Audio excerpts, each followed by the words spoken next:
ഇവിടെ ഇരിക്കുന്നവരോടൊക്കെ പറയട്ടെ, രക്ഷപ്പെടാനുള്ള ഒറ്റ മാർഗമേതാണ്? ഈ ശഅബാനിൽ ഇറങ്ങിയ ആയത്ത്, യാ അയ്യുഹല്ലദീന ആമനൂ സ്വല്ലൂ അലൈഹി വസല്ലിമൂ തസ്ലീമാ. സ്വലാത്ത് ചൊല്ലാൻ അല്ലാഹു കൽപ്പിച്ച മാസമേതാണ്? ശഅബാനാണ്. ആരെക്കുറിച്ചാണ് സ്വലാത്ത് ചൊല്ലുന്നത്? നമുക്ക് വേണ്ടി വേദനിച്ച നേതാവാണ്. ഫിദാക ബി വ ഉമ്മി യാ റസൂലല്ലാഹ്, എൻ്റെ ഹബീബായ ത്വാഹ റസൂലുള്ളാഹ്. ഉറക്കെ പറഞ്ഞോ, മുഹമ്മദ് മുസ്തഫ. മദ്ഹറുൽ അത്തമായ നബി മുഹമ്മദ് മുസ്തഫ, താജുൽ അംബിയാ നബി മുഹമ്മദ് മുസ്തഫ, സാദിഖുൽ മസ്തൂഖ് നബി മുഹമ്മദ് മുസ്തഫ. ആ ഹബീബായ തങ്ങൾ അനുഭവിച്ച വേദന എത്രയാണ്? എന്റെ ശബ്ദം കേൾക്കുന്നവരോട് ഞാൻ ചോദിക്കട്ടെ, എത്ര വിഷമങ്ങൾ നമുക്ക് വന്നു? കൊറോണ വന്നില്ലേ? പല രൂപത്തിലും അല്ലാഹ് നമുക്ക് പരീക്ഷണം തന്നില്ലേ? ഇതൊക്കെ വന്നിട്ടും ഇപ്പോഴും ഞാൻ വിശപ്പ് സഹിച്ചു എന്ന്, പട്ടിണി കിടന്നു എന്ന് പറയാൻ നമുക്ക് ധൈര്യമുണ്ടോ? ഒരാൾക്കും ധൈര്യമില്ല. ഞാൻ വിശപ്പ് എന്താന്ന് അറിഞ്ഞു എന്ന് പറയാൻ ഇപ്പോഴും ഒരാൾക്ക് ധൈര്യമില്ല. നമ്മൾ ആരും വിശപ്പറിഞ്ഞിട്ടില്ല. എന്നാൽ നമ്മുടെ നേതാവായ അഷ്റഫുൽ ഖൽഖായ ത്വഹ റസൂലുള്ളാഹ് തങ്ങൾ ഒരു ദിവസം വീട്ടിൽ നിന്ന് പുറത്തിറങ്ങുമ്പോ ആ ഹബീബായ തങ്ങൾ പുറത്തേക്ക് ഇങ്ങനെ വല്ലാതെ മേച്ച് നടന്നു വന്നപ്പോ അബൂബക്കർ സിദ്ദീഖ് റളിയല്ലാഹു അൻഹും ഇറങ്ങി വരുന്നു. ആ ഭാഗത്തുനിന്ന് സിദ്ദീഖ് തങ്ങൾ വന്ന് മുത്തുനബിന്റെ അടുത്തെത്തുമ്പോ മറ്റൊരു ഭാഗത്തുനിന്ന് അമീറുൽ മുഅ്മിനീൻ ഉമർ ഇബ്നുൽ ഖത്താബ് റളിയല്ലാഹു അൻഹു ഇറങ്ങിങ്ങനെ വരുമ്പോ മുത്തുനബി ചോദിച്ചു, അമീറുൽ മുഅ്മിനീൻ, എന്തിനാ രണ്ടുപേരും ഇപ്പൊ പുറത്തിറങ്ങിയത്? അവര് പറഞ്ഞു, നബിയേ, അൽജൂ, വിശപ്പ് സഹിക്കുന്നില്ല നബിയേ, പട്ടിണി കടന്നിട്ട് സഹിക്കുന്നില്ല നബിയേ. നമ്മളെപ്പോലെ നല്ല മന്തിയും അൽഫാമും കിട്ടാഞ്ഞിട്ടല്ല, ഒരു കാരക്കയുടെ കീറ് കിട്ടാത്തതിന്റെ പേരിലാണ് സിദ്ദീഖ് തങ്ങൾ പറഞ്ഞത് പട്ടിണിയാണ് നബിയേ. തങ്ങളോട് ചോദിച്ചു, തങ്ങൾ എന്തിനാ ഇറങ്ങിയത്? അപ്പോഴാണ് വശദ്ദാമിൻ സഗബിൻ അഗ്ശാഅഹു വതവാ തഹ്തൽ ഹിജറതക ശിഗ്മുത്രഫൽ ആദമി. മദീനയിലേക്ക് ഒരു മൗലായ ജല്ലി, മൗലായ സ്വല്ലി വസല്ലം.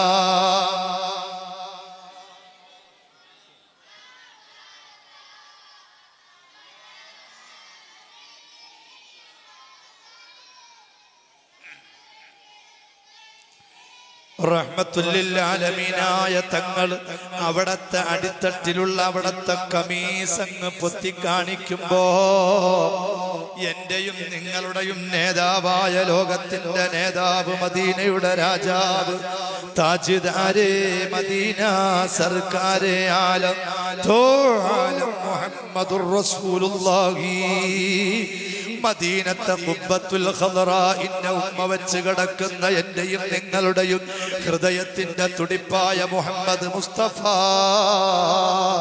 സ്വല്ലല്ലാഹു അലൈഹി വസല്ലമ തങ്ങളുടെ മടിത്തട്ടിൽ അവിടത്തെ അരമുണ്ടിന്റെ തായ്ഭാഗത്ത് ഒരു കരിങ്കല്ല് പോലത്തെ കല്ല് വെച്ചിട്ട് അത് കെട്ടിവെച്ചിട്ടുണ്ട്. സിദ്ദീഖ് തങ്ങൾ ചോദിച്ചു, യാ റസൂലല്ലാഹ്, അല്ലാഹുവിന്റെ ഹബീബായ തങ്ങളെ, എന്തിനാണ് കല്ല് വെച്ച് കെട്ടിയത്? തങ്ങൾ പറഞ്ഞു, അൽജൂ, എനിക്കും വിശപ്പുണ്ട് സ്വഹാബാ, ഞാനും കശക്കുന്നു സ്വഹാബ. അപ്പയാണ് ലോകത്തിന്റെ നേതാവിന്റെ പൊന്നുമോളായ സയ്യിദത്ത് ബീബി ഫാത്തിമ റളിയല്ലാഹു അൻഹയുടെ വീട്ടിലേക്ക് ലോകത്തിന്റെ നേതാവ് കടന്നു ചെല്ലുന്ന സമയത്ത് ആ പൊന്നുമോളായ ഫാത്തിമ എന്ന പൊന്നുമോള് ലോക നേതാവിന്റെ മാറോട് കെട്ടിപ്പിടിച്ചിട്ട് പറയുന്നു, യാ റസൂലല്ലാഹ്, അല്ലാഹുവിന്റെ ഹബീബായ തങ്ങളെ എന്തിനാണ് മോളെ ഫാത്തിമ കരയുന്നത്? എന്തിനാണ് മോളെ കരയുന്നത്? അപ്പയാണ് ഫാത്തിമത്തു സഹ്റാ റളിയല്ലാഹു അൻഹ പറയുന്നു, നബിയേ, എന്റെ പൊന്നുപ്പ, 1 മാസമായി ഈ വീട്ടില് അടുപ്പ് കത്തിയിട്ടില്ല നബിയേ. ആരാ പറയുന്നത്? താജ്ദാരെ മദീനയുടെ ലോക നേതാവിന്റെ പൊന്നുമോളായ സയ്യിദ് ഹസൻ വൽ ഹുസൈൻ തങ്ങളുടെ പ്രിയപ്പെട്ട ഭാര്യ ഉമ്മയായ ലോകത്തിന്റെ നേതാവിന്റെ പൊന്നുമോള് ലോക നേതാവിന്റെ മുന്നിൽ കരയുന്നത് എന്തിനു വേണ്ടിയാണ്? ഒരു പട്ട് സാരിക്ക് വേണ്ടിയല്ല, വിലപിടിപ്പുള്ള ചുരിദാറിന് വേണ്ടിയല്ല. ഫാത്തിമ ബീവി കരഞ്ഞിട്ട് ബാപ്പാന്റെ മുമ്പിൽ കരയുന്നത് ഏതെങ്കിലും ഒരു ഭൗതികമായ ആഡംബരത്തിന് വേണ്ടിയല്ല. വാപ്പാ,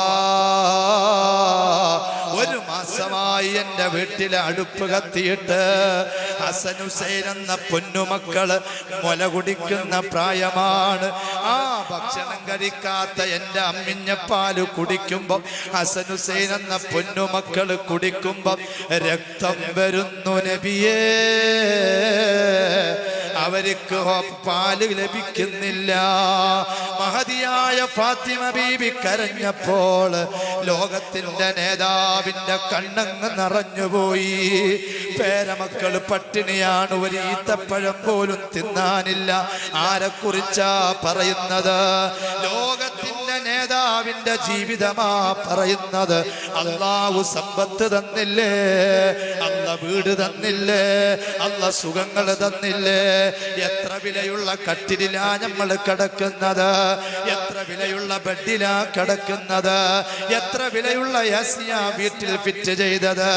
ഇതെല്ലാം തന്ന രാജാവായ റബ്ബിന്റെ മുന്നിൽ ഇതൊന്നും കൊടുക്കപ്പെടാത്ത മുത്തുനബി കടന്ന് എഴുന്നേറ്റ് വരുമ്പോ അവിടെ ഈത്തപ്പന ഇവിടെ ഓല കൊണ്ട് മുടഞ്ഞ പായയിൽ കടന്ന ലോകത്തിന്റെ നേതാവിന്റെ സറഫാക്കപ്പെട്ട ഖാതിമുൻ നബുവത്തിന്റെ പതിപ്പുള്ള പുറം ഭാഗത്ത് ഓലയുടെ ഈളിന്റെ അടയാളങ്ങൾ കണ്ടപ്പോ അമീറൽ മുഅ്മിനീൻ ഉമർ തങ്ങൾ ചോദിച്ചു, നബിയേ, നബിയേ, തങ്ങൾ ഈ കട്ടിലിൽ കിടക്കരുത്, തങ്ങൾ ഈ പായയിൽ കിടക്കരുത്. അങ്ങ് ഞങ്ങളുടെ നേതാവാണ്, മദീനയുടെ രാജാവാണ്. അതുകൊണ്ട് തങ്ങളെ ഇത് ഉമറിന് സഹിക്കില്ല എന്ന് ഉമർ ബിനുൽ ഖത്താബ് തങ്ങളോട് പറയുമ്പോ ഉമർ തങ്ങളോട് മുത്തുനബി പറഞ്ഞു, ഉമറേ, അദ്ദുന്യാ ജീഫാ വത്വാലിബുഹാ കിലാ. ഈ ദുന്യാവ് ഒരു ശവമാണ് ഉമറേ, അതിനെ തേടിപ്പിടിച്ച് ഓടുന്നവന് നായയാണ്, നായയാണ്. എവിടെയാണോ ശവം കിടക്കുന്നത് അത് നായകൾ തേടിപ്പിടിക്കുന്നത് പോലെ ദുന്യാവിന്റെ കൂടെ സമ്പത്തിന്റെ പിന്നാലെ ഭൗതികമായ സുഖത്തിന് വേണ്ടി ആരൊക്കെ നെട്ടോട്ടം ഓടുന്നുണ്ടോ അവന് ദുന്യാവില് മോശപ്പെട്ടവനാണെന്ന് ലോകത്തിന്റെ നേതാവ് മുഹമ്മദ് മുസ്തഫ. പട്ടിണി കടന്നു എന്ന് മാത്രല്ല, മുത്തുനബിന്റെ പേരമക്കൾ ഈത്തപ്പയം കിട്ടാതെ കരഞ്ഞപ്പോ മഹദിയായ ഫാത്തിമ ബീബിയുടെ കരച്ചില് കേട്ട സയ്യിദുനാ ഹബീബുനൽ മുസ്തഫ മുഹമ്മദ് സ്വല്ലല്ലാഹു അലൈഹി വസല്ലമ തങ്ങൾ അവിടെ ഇറങ്ങിയിട്ട് എവിടേക്കാ പോയത്? മദീനത്തെ കോടീശ്വരന്മാരെ മുമ്പിൽ ചെന്നിട്ട് എന്നെ സഹായിക്കണേ എന്ന് പറഞ്ഞാൽ കോടി കൊടുക്കാൻ മദീനത്ത് രാജാക്കന്മാരുണ്ടായിട്ടോ ലോകത്തിന്റെ നേതാവ് മദീനത്തിലൂടെ ഇറങ്ങി ചെന്നിട്ട് അതിന്റെ ചുറ്റുഭാഗത്തിലൂടെ നടക്കുകയാണ്. ഏതുപോലെ പ്രവാസ ലോകത്ത് ചെന്നുകൊണ്ട് ഏതെങ്കിലും ഒരാളെ മുമ്പിൽ എനിക്കൊരു ജോലി കിട്ടുമോ, ഒരു വിസ കിട്ടുമോ എന്ന് ചോദിക്കുന്നത് പോലെ ലോകത്തിന്റെ പ്രവാചകനായ മുഹമ്മദ് മുസ്തഫ സല്ലല്ലാഹു അലൈഹി വസല്ലമ തങ്ങൾ ഇങ്ങനെ നടന്ന് ജോലി അന്വേഷിച്ച് അപ്പയാണ് ഒരു അഅറാബിയുടെ ഈത്തപ്പനത്തോട്ടം കാണുന്നത്. അവിടത്തേക്ക് ലോകത്തിന്റെ പ്രവാചകർ കയറി ചെല്ലുകയാ. ആ മനുഷ്യനോട് ചോദിച്ചു, ഞാൻ മദീനത്തുള്ള ഒരാളാണ്, എനിക്കൊരു ജോലി തരുമോ, എനിക്കൊരു ജോലി തരുമോ? ആരാ ചോദിക്കുന്നത്? ലോകത്തിന്റെ പ്രവാചകരായ ഹബീബായ മുഹമ്മദ് മുസ്തഫ സല്ലല്ലാഹു അലൈഹി വസല്ലമ തങ്ങളാണ്. നമുക്ക് ജോലി ചോദിക്കാൻ മടിയാ. അങ്ങാടിയിൽ പോയിട്ട് ഒരാളെ മുമ്പിൽ പോയി ഒരു പണി തരുമോ, ഒരു സ്വറയാക്കുമോ എന്ന് ചോദിക്കാൻ മടിയാണ്. എന്നാൽ ലോകത്തിന്റെ നേതാവായ തങ്ങളുണ്ടല്ലോ, ചെന്നു. പക്ഷേ അഅറാബിക്ക് അറിയൂല ഇത് അള്ളാന്റെ ഹബീബായ തങ്ങളാണെന്ന്. ഈ അഅറാബിക്ക് അറിയൂല. അഅറാബിയോട് ചോദിച്ചു, മനുഷ്യ, എനിക്ക് നിങ്ങൾ ഒരു ജോലി തരണം. അപ്പയാണ് അഅറാബി പറയുന്നത്, ജോലി ഞാൻ തരാം. ഇവിടെയുള്ള ജോലി ഏതാണെന്നറിയുമോ? ഈ കാണുന്ന ഈത്തപ്പനയുടെ തൈകൾക്ക് വെള്ളം നനക്കലാണ്. ഒരു ഈത്തപ്പനയുടെ തൈ നനച്ചാൽ 3 കാരക്ക തരാം പ്രതിഫലമായി. ഹബീബായ തങ്ങൾ ആ ജോലി ഏറ്റെടുക്കുന്നു. ഹബീബായ തങ്ങൾ അത് ഏറ്റെടുത്തു. അവിടെ നിന്ന് അതാ ബക്കറ്റും കയറുമെടുത്ത് കിണറ്റിലേക്ക് വെള്ളം കോരി. ഒരു ബക്കറ്റ് കോരിയെടുത്തൊരു ഈത്തപ്പന നനച്ചു, രണ്ടാമത്തത് നനച്ചു, മൂന്നാമത്തതും നനച്ച്, നാലാമത്തതിന് വേണ്ടി ബക്കറ്റ് കിണറ്റിലേക്ക് എറിയുമ്പോ അതിന്റെ കയറങ്ങ് പൊട്ടിപ്പോയി. ബക്കറ്റ് കിണറ്റിലേക്ക് വീണുപോയി. ജോലിക്ക് വന്ന ജോലിക്കാരനാരെന്ന് തിരിച്ചറിയാത്ത അഅറാബി, ആ അഅറാബി ഇത് കണ്ട് ദേശത്തോട് ഉടനെ തന്നെ തന്റെ 5 വിരലുള്ള ആ കൈ കൊണ്ട് ലോക നേതാവായ തങ്ങളുടെ വലതമ വജ്ഹഹു, ലോകത്തിന്റെ നേതാവിന്റെ മൃദുലമായ റോസാപ്പൂവിന്റെ ഇതള് പോലെ ലംഘുന്ന പൂമുഖത്തിലേക്ക്, സൂര്യനെ പോലെ ചന്ദ്രനെ പോലെ തിളങ്ങുന്ന മുഖമുള്ള നേതാവ്, ആ ഹബീബായ തങ്ങളുടെ ശറഫാക്കപ്പെട്ട മുഖത്തേക്ക് ഈ അഅറാബി ഒരൊറ്റ അടി കൊടുക്കുന്നു. ഹബീബിന്റെ ശറഫാക്കപ്പെട്ട വെളുപ്പും രക്ത കളറും ചുവപ്പും കലർന്ന മുഖത്ത് വിരലിന്റെ പാടുകൾ വരുന്നു. ലോകത്തിന്റെ നേതാവ് ആ ജോലിക്ക് വന്ന മുത്തുതങ്ങള് ഉടമസ്ഥനോട് ചീത്ത പറഞ്ഞില്ല, എതിർത്തില്ല, ഒരു കുറ്റവും പറഞ്ഞില്ല. ഓ യജമാന, എനിക്ക് തെറ്റുപറ്റിപ്പോയതാ. 3 കാരക്കയുടെ തോട്ടത്തില് 3 ഈത്തപ്പനയുടെ മരം ഞാൻ നനച്ചിട്ടുണ്ട്. അതുകൊണ്ട് 9 കാരക്ക എന്റെ അധ്വാനത്തിന്റെ കൂലിയാ. അതെനിക്കൊന്നു തരുമോ? അപ്പോഴാണ് ലോകത്തിന്റെ നേതാവിന്റെ കയ്യിലേക്ക് 9 കാരക്ക ഈ അഅറാബി കൊടുത്ത് അത് കയ്യിലേക്ക് മുറുക്കി പിടിച്ചിട്ട് ഹബീബ് വരുന്നു. ഇലാ ബൈത്തി ഫാത്തിമ, ഫാത്തിമ എന്ന പ്രിയപ്പെട്ട പൊന്നുമോളെ വീട്ടിലേക്ക് കടന്നു വന്നു. എന്നിട്ട് അവിടെ നിന്ന് ഇരിക്കുകയാ. വിളിക്കുന്നു, മക്കളെ, ഹസൻ വൽ ഹുസൈൻ. പൊന്നുമക്കളായ ഹസൻ ഹുസൈൻ എന്ന മക്കളെ വിളിച്ചു. 2 പേരെയും തുടമേലിരുത്തി. എന്നിട്ട് ഈ കാരക്കയുടെ കഷ്ണങ്ങൾ ഇങ്ങനെ പൊന്നുമക്കളായ ഹസൻ ഹുസൈന്റെ തങ്ങളുടെ വായയിലേക്ക് വെച്ചു കൊടുക്കുന്നു. ലോകത്തിന്റെ നേതാവ് മുഹമ്മദുർ റസൂലുള്ളാഹ്. അപ്പയാണ് ഈ മനുഷ്യൻ, അഅറാബിയായ മനുഷ്യൻ അറിയുന്നത് ആ ജോലി ചെയ്യാൻ വന്നത് ഒരു പ്രവാചകനാണ്. ഖാതിമുൽ അംബിയാ. നിങ്ങൾ അടിച്ചതാരെയാണ്? ഒരു പ്രവാചകനെയാണ്. പ്രവാചകനെയാണെന്ന വർത്തമാനം അറിയുന്നത്. അപ്പോഴാണ് ഈ മനുഷ്യന്റെ അഅറാബിയുടെ മനസ്സ് പൊട്ടിപ്പോയി. ലോകത്തിന്റെ നേതാവായ അള്ളാന്റെ ഹബീബിനെ അടിച്ചാല് അവന്റെ കയ്യിന് നാശമാണെന്ന് വിശ്വസിക്കുന്ന ആ അഅറാബി തന്റെ ഒരു കയ്യിൽ കത്തിയെടുക്കുന്നു. എന്നിട്ട് മുത്തുനബിയെ അടിച്ച കയ്യങ്ങ് മുറിച്ചു മാറ്റുന്നു. ആ കൈ മറ്റേ കയ്യിൽ പിടിച്ചിട്ട് ഇലാ ഹദറത്തി റസൂലില്ലാ, ഹബീബ് ഹബീബായ തങ്ങളുടെ അടുത്ത് വന്നു. ചോദിച്ചപ്പോൾ ഫാത്തിമ ബീവിയുടെ വീട്ടിലുണ്ട്. ആ അഅറാബി അവിടത്തേക്ക് ചെന്നു. അപ്പോഴാണ് വാതില് തുറക്കുമ്പോൾ രക്തം പുരണ്ട കയ്യുമായി ഒരാൾ വന്നിരിക്കുകയാണ്. ഒരാളിങ്ങനെ രക്തം പുരണ്ട കയ്യുമായി വന്നു.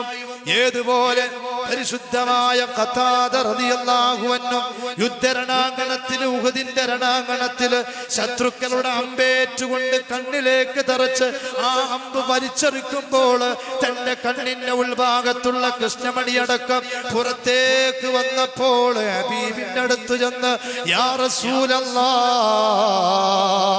നബിയെ എന്റെ കണ്ണ് പോന്നിരിക്കുന്നു നബിയെ.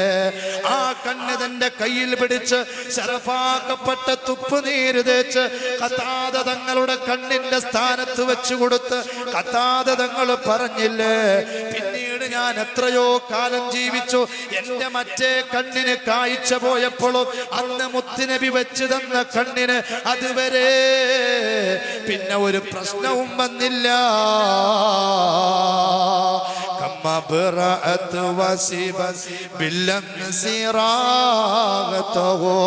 ഹബീബ് തൊട്ടതിനൊക്കെ വലിയ പവറാണ്.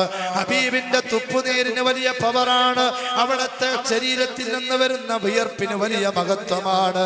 ആ മനുഷ്യൻ എന്ന് പറഞ്ഞപ്പോ ഹബീബിനോട് ചോദിച്ചു, നിങ്ങളൊരു പ്രവാചകനാണോ? നിങ്ങളൊരു നബിയാണോ?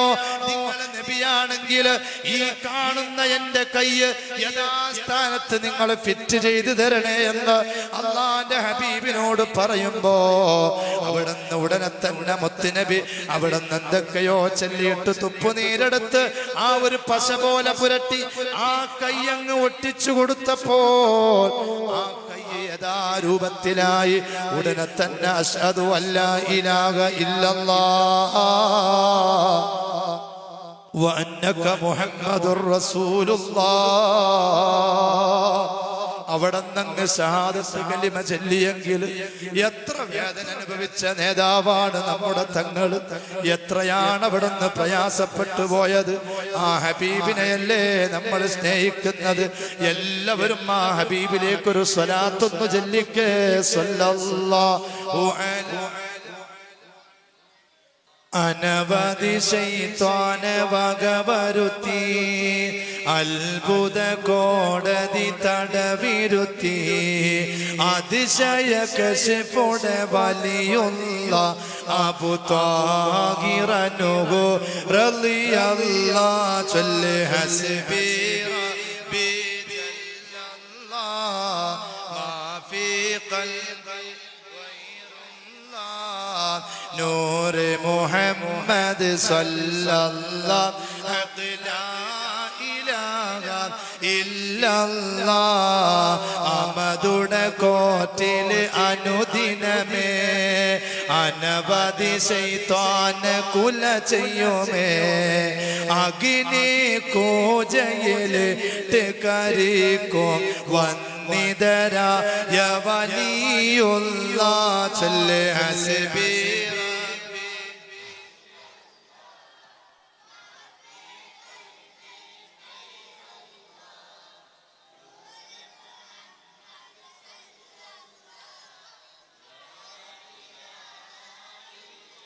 അതിരസവും റസൂലുള്ളാഹ് അമുദമിൽ മുങ്ങി കുളിച്ചുള്ള ഇബ്രാഹിം ബാദ്ശ ഖുതുബുല്ലാഹ് അബൂ ത്വാഹിർ അൻഹു റളിയല്ലാഹു ചൊല്ല് ഹസ്ബി റബ്ബി ജല്ലല്ലാഹ് മാ ഫീ ഖൽബി ഗൈറുല്ലാഹ് നൂറെ മുഹമ്മദ് സല്ലല്ലാഹു ലാ ഇലാഹ ഇല്ലല്ലാഹ്. ഒരൊറ്റ ചരിത്രം ഞാൻ ഈ സമയത്ത് പറഞ്ഞ് ആ ചരിത്രം കേൾക്കുന്ന ഉമ്മ, പ്രിയപ്പെട്ട എൻ്റെ ഉപ്പമാര്, നമുക്ക് ഹബീബിനെ മഹബത്ത് വെക്കണോ? അവിടത്തെ സ്വപ്നത്തിൽ കാണണോ? ഞാനും നിങ്ങളും സ്വലാത്ത് ചെല്ലുന്നത് റിഫായിയ എന്ന് പറയുന്ന ജുമാഅത്ത് പള്ളിയിൽ ആഴ്ചയിൽ നടക്കുന്ന സ്വലാത്ത് വന്യരായ ഉസ്താദിന്റെ നേതൃത്വത്തിൽ നടക്കുമ്പോ നമ്മളൊക്കെ ഒരുമിച്ച് കൂടുന്നത് എന്തിനാന്നറിയോ? മന്നഹബ്ബനി കാന മഈ ഫിൽ ജന്ന. ലോകനേതാവിനെ മഹബത്ത് വച്ച് അവിടത്തെ കൂടെ സ്വർഗത്തിൽ കടക്കാനാണ് തൗഫീഖ് തരണേ അല്ലാഹ്. മഹാനായ ജാബിർ റളിയല്ലാഹു അൻഹുവിന്റെ ചരിത്രം നിങ്ങൾ കേൾക്കണോ? എന്റെ ഉമ്മമാരെ, ഹബീബിനോടുള്ള പിരിസം, ഹബീബിനോടുള്ള മഹബത്ത് എത്രയാണ്. ലാ യുമിനു അഹദകും മത്താ അകൂന അഹബ്ബ ഇലൈഹി മിൻ വാലിദിഹി വവലദിഹി വന്നാസി അജ്മഈൻ. അപ്പയേക്കാള്, അബ്ബയേക്കാള്, ഉമ്മയേക്കാള്, വലിയപ്പയേക്കാള്, വലിയുമ്മയേക്കാള്, ഭാര്യയേക്കാള് ഏറ്റവും കൂടുതൽ സ്നേഹിക്കേണ്ടതാരെയാണ്? ലോകത്തിന്റെ നേതാവ്, മദീനയുടെ രാജാവായ മുഹമ്മദ് മുസ്തഫ. ഇമാമിങ്ങളൊക്കെ മുത്തുനബിയെ കണ്ടുപോയി. ഇമാമുൽ ബുഖാരി ദിവസവും മുത്തുനബിയെ കണ്ടില്ലേ? ഇമാമുന ശാഫിഈ തങ്ങളും മുത്തുനബിയെ കണ്ടില്ലേ? ഇമാം അഹ്മദ് ബിൻ ഹംബൽ തങ്ങള്, അബൂ ഹനീഫ തങ്ങള്, അവരൊക്കെ മുത്തുനബിയെ കണ്ടവരാണ്. ഞാനും നിങ്ങളും ഇതുവരെ കണ്ടിട്ടില്ല, കാണണമെന്ന് ആഗ്രഹിക്കുന്നവരാണ്. റബ്ബേ, ഈ മജ്ലിസ് അതിനൊരു കാരണമാക്കി തരണേ അല്ലാഹ്. ജാബിർ റളിയല്ലാഹു അൻഹു ഒരു ദിവസം ഹബീബായ തങ്ങളെ സ്നേഹിച്ചിട്ട് വീട്ടിലേക്കൊരു സൽക്കാരത്തിന് വിളിക്കുകയാണ്. ഇന്ന് ഞങ്ങൾ ഭക്ഷണം കഴിച്ച വീട്ടുകാരൻ ഈ പള്ളിയുടെ സെക്രട്ടറിയാണ്. റബ്ബേ, ആ കുടുംബത്തിന് ബറക്കത്ത് നൽകണേ അല്ലാഹ്. എത്ര നല്ല ഭക്ഷണമാണ് ഉണ്ടാക്കി വെച്ചിട്ടുള്ളത്. ഇതുപോലെ ഒരു ആലിമിനെ, ഒരു തങ്ങളെ വീട്ടിൽ കൊണ്ടുവന്ന് ഭക്ഷണം കൊടുക്കുന്നത് വല്ലാത്തൊരു പ്രതിഫലമാണ്. ജാബിർ തങ്ങൾ ലോക നേതാവിനെ വീട്ടിലേക്ക് ക്ഷണിച്ചു. തങ്ങൾ വരാമെന്ന് വാക്കുകൊടുത്തു. വരുന്നതിന്റെ തലേ ദിവസം ലോകത്തിന്റെ നേതാവിനോടുള്ള മഹബത്ത് കൊണ്ട് പാവപ്പെട്ട ജാബിർ തങ്ങൾ അതാ ഒരു ചെറിയ ആട്ടുംകുട്ടിയെ പിടിച്ചു വാങ്ങിയിട്ട് വീട്ടിൽ വെച്ച് അറുക്കുകയാണ്. ഇറച്ചി മുത്തുനബിക്ക് വലിയ ഇഷ്ടമാണ്. ആടിന്റെ കുറുകിന്റെ കാല് മുത്തുനബിക്ക് വലിയ ഇഷ്ടമാണ്. ആടെന്ന ജീവി വലിയ ബറക്കത്താണ്. ആ ആട്ടുംകുട്ടിയെ പകല് അറുക്കുകയാണ്. അങ്ങനെ അറുത്തതിന്റെ ശേഷം അത് മാംസമാക്കി കഷ്ണമാക്കി ഭാര്യയുടെ കയ്യിൽ ഏൽപ്പിച്ചു കൊടുത്തു. എന്നിട്ടതാ ജാബിർ തങ്ങള് അങ്ങാടിയിലേക്കും മദീനത്ത് പള്ളിയിലേക്കും യാത്ര തിരിച്ചു. മുത്തുനബിയുമായി വരാമെന്ന് കരുതിപ്പോയതാ. അപ്പോഴാണ് ആ ജാബിർ തങ്ങളുടെ ഭാര്യ ഈ ഉണ്ടാക്കേണ്ട ഇറച്ചി ഒന്ന് പാകപ്പെടുത്തണം, ഗോതമ്പിന്റെ മാവ് കൊണ്ട് റൊട്ടി ചുടണം. ആരാ വീട്ടിലേക്ക് വരുന്നത്? എന്റെ ഹബീബാണ്. ഫിദാക ബീ വ ഉമ്മീ യാ റസൂലല്ലാഹ്. സ്വഹാബിയത്തിന്റെ സ്നേഹമതാണ്. എന്റെ ഹബീബ് വരുമ്പോ ഞാൻ ഭക്ഷണം ഉണ്ടാക്കണം. പക്ഷേ രാവിലെ സമയത്ത് ഈ ആട്ടുംകുട്ടിയെ അറുക്കുന്ന സമയത്ത് ജാബിർ റളിയല്ലാഹു അൻഹുവിന്റെ രണ്ട് ചെറിയ മക്കള് വാപ്പ ആടിനെ അറുക്കുന്നത് കണ്ടിരുന്നു. നമ്മളൊക്കെ കുർബാന ഇറക്കുമ്പോ, ഉളിയത്തറുക്കുമ്പോ ചെറിയ മക്കൾ കാണരുത് എന്ന് പറയാൻ കാരണം എന്താ? മക്കൾക്ക് ഇത് എന്താണെന്ന് അറിയൂല. അവർ ചിലപ്പോൾ അത് ജീവിതത്തിൽ ചെയ്തു പോകും. പലപ്പോഴും ചില തെറ്റുകൾ മക്കൾ ചെയ്യുന്നത് കയ്യിലുള്ള മൊബൈലിൽ കാണുന്ന വീഡിയോകളിൽ നിന്ന് പകർത്തുന്ന അനാശമായ മോശപ്പെട്ട പ്രവർത്തനങ്ങളാണ് മക്കൾ ജീവിതത്തിൽ പകർത്തുന്നത്. അത് നമ്മളെ ഉമ്മമാര് ശ്രദ്ധിക്കണേ.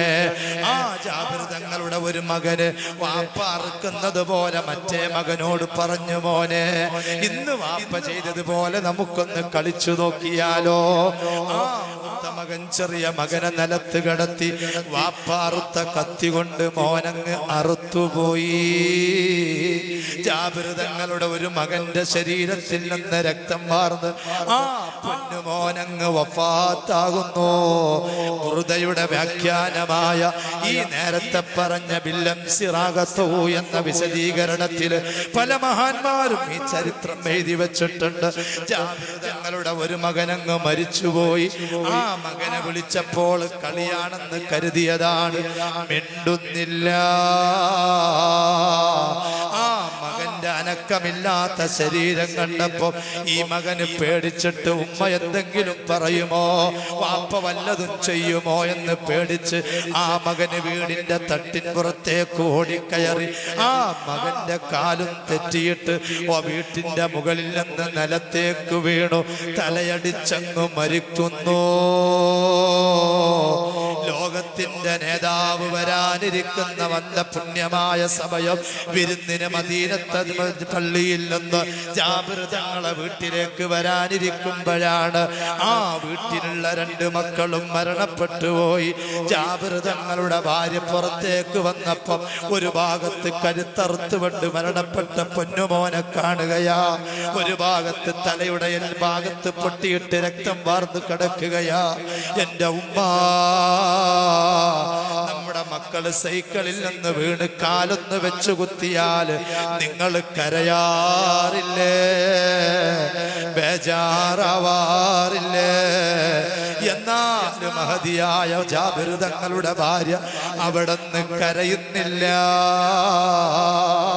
ഞാൻ കരഞ്ഞു പോയാൽ, എൻ്റെ മക്കളെ കാര്യത്തിൽ കരഞ്ഞാൽ എൻ്റെ ഹബീബ് വരുന്ന യാത്ര മുടങ്ങിപ്പോകുമല്ലോ. ഞാനെങ്ങാനും ഇതിൽ ശബ്ദിച്ചു പോയാൽ എൻ്റെ ഹബീബിന്റെ യാത്ര മുടങ്ങും, എൻ്റെ വീട്ടിലുള്ള വിരുന്നിന് മുത്തുനബി വരൂലല്ലോ. അതുകൊണ്ട് ജാബിർ തങ്ങളുടെ ഭാര്യ ചെയ്ത പണി എന്തെന്നറിയോ? ആ 2 പ്രിയപ്പെട്ട പൊന്നുമക്കളെയും ഭാര്യ എടുത്തിട്ട് ശരീരത്തിലുള്ള രക്തങ്ങളൊക്കെ കഴുകിക്കളഞ്ഞിട്ട് വീടിന്റെ ഒരു മൂലയിൽ 2 പേരെ കൊണ്ടുവച്ചു വെള്ള തുണി കൊണ്ട് പൊതിഞ്ഞു വെക്കുകയാ. ഉമ്മ, നമുക്ക് കഴിയുമോ? നമുക്ക് സാധിക്കുമോ? ജാബിർ തങ്ങളുടെ ഭാര്യ 2 മയ്യത്തും അവിടെ മൂടി വെച്ച് അടുക്കളയിലേക്ക് ഓടിച്ചെന്ന് മുത്തുനബിക്കുള്ള ഇറച്ചിയും ഭക്ഷണവും പാകം ചെയ്ത് അതാ വരുന്നു കബദുറുൽ മുനീർ, പ്രകാശപൂരിതമായ ലോകത്തിന്റെ നേതാവ് എന്റെ വീട്ടിലേക്ക് കടന്നു വരുന്നു. മരിച്ച മക്കളെ മറന്നുപോയി. ജാബിർ തങ്ങളുടെ ഭാര്യ ഭക്ഷണങ്ങൾ റെഡിയാക്കി, എല്ലാം റെഡിയാക്കി വെച്ചു, ടേബിളിന്റെ മുകളിൽ കൊണ്ടുവച്ചു. മുത്തുനബി കൈ കഴുകിയിട്ടിരിക്കുന്നു, ജാബിർ തങ്ങൾ കൂടെ ഇരിക്കുന്നു. അപ്പയാണ് നസറൽ അമീൻ മലക്ക് ജിബ്രീൽ അലൈഹിസ്സലാം ഇറങ്ങി വന്നിട്ട് ചോദിക്കുന്നു, യാ റസൂലല്ലാഹ്, തങ്ങളെ ഭക്ഷണത്തിന് തൊട്ടുപോകരുത്, ഇവിടെ 2 ചെറിയ മക്കളുണ്ട്, ആ മക്കളെ കൂടെ ഇരുത്താതെ തങ്ങൾ എങ്ങനെ ഭക്ഷണം കഴിക്കും? തുടരുത് നബിയേ, തുടരുത് നബിയേ. ജിബ്രീലിന്റെ ആഹ്വാനമാണ്. അപ്പയാണ് ജാബിറേ, എവിടെ മക്കള്, എവിടെ മക്കള് ജാബിറേ? ഉടനെ തന്നെ അടുക്കളയിലേക്ക് വിളിച്ചു ചോദിച്ചു, പെണ്ണേ എവിടെയാ നമ്മുടെ 2 മക്കള്? ആ ഉമ്മ വല്ലാതെ സങ്കടത്തോടെ ഇടറാത്ത ഇടനെഞ്ചോടെ മക്കൾ അവിടെ കളിക്കുകയാണ്. പറഞ്ഞുപോയി ആ മക്കളെ കാര്യം പറയാതിരിക്കാൻ അവിടെയുണ്ട് എന്ന് പറഞ്ഞു ഒഴിഞ്ഞു മാറി. രണ്ടാമതും മുത്തുനബി അവർ കളിക്കല്ലേ, എന്നാ നമുക്ക് ഭക്ഷണം കഴിക്കാം. അപ്പോഴും ജിബ്രീൽ വന്നു, നബിയേ നബിയേ തൊട്ടുപോകരുത്, ആ മക്കളില്ലാതെ തങ്ങൾ കഴിക്കരുത്. ജാബിർ തങ്ങൾ പറഞ്ഞു, ഇനി മക്കളില്ലാതെ മുത്തുനബി കഴിക്കില്ല. എവിടെയാണ് മക്കളെന്ന് ചോദിക്കുമ്പോൾ ജാബിർ തങ്ങളുടെ ഭാര്യ പൊട്ടിക്കരഞ്ഞിട്ട് പറഞ്ഞു, തങ്ങളെ ഒന്ന് മാപ്പ് തരണേ തങ്ങളെ, എൻ്റെ 2 മക്കളും ജീവനറ്റ് മയ്യത്തായ റൂമിൽ കിടപ്പുണ്ട് തങ്ങളെ. ജാബിർ തങ്ങൾ ചോദിച്ചു, ഇതെന്തൊരു വർത്തമാനമാണ് യാ റസൂലല്ലാഹ്? എൻ്റെ ഭാര്യ പറഞ്ഞത് കേട്ടോ നബിയേ, എൻ്റെ മക്കള് മരിച്ചു എന്നാ പറയുന്നത്, ഇതുവരെ എന്നോട് പറഞ്ഞിട്ടില്ല, അവള് കളവ് പറയാണ് നബിയേ. അല്ലാഹുവിന്റെ ഹബീബ് ചോദിച്ചു, എവിടെയാണ് മക്കള് കിടക്കുന്നത്? ജാബിർ തങ്ങളുടെ 2 മക്കളും കിടക്കുന്ന റൂമിലേക്ക് ഹബീബായ തങ്ങളങ്ങ് കടന്നു ചെന്നിട്ട് ആ തുണിയങ്ങ് മാറ്റുമ്പോ 2 മക്കളും മരിച്ചു കിടക്കുകയാണ്. ജിബ്രീൽ പറഞ്ഞു, നബിയേ അല്ലാഹു വിളിക്കാൻ പറഞ്ഞിട്ടുണ്ട്. ആ മക്കളില്ലാതെ ഭക്ഷണം കഴിക്കണ്ട എന്ന് റബ്ബ് പറഞ്ഞിട്ടുണ്ട്. അതുകൊണ്ട് വിളിക്കു നബിയേ. ഉടനെ തന്നെ ഖാമാ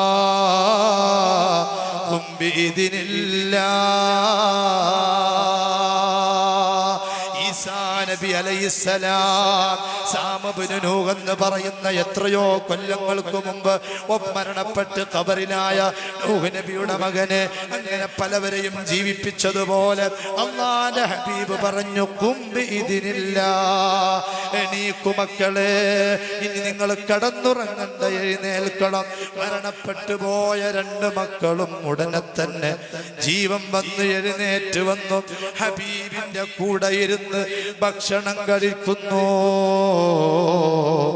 ആ പെണ്ണിന്റെ ഈമാൻ എത്രയാണ്! നമുക്കങ്ങനെ ഈമാനുണ്ടോ? അതുകൊണ്ട് ബറാത്തിരാവിൽ കരയാൻ നമ്മൾ സമയം കണ്ടെത്തണോ? ബറാത്തിരാവിൽ റബ്ബിലേക്കൊന്നടുക്കണോ?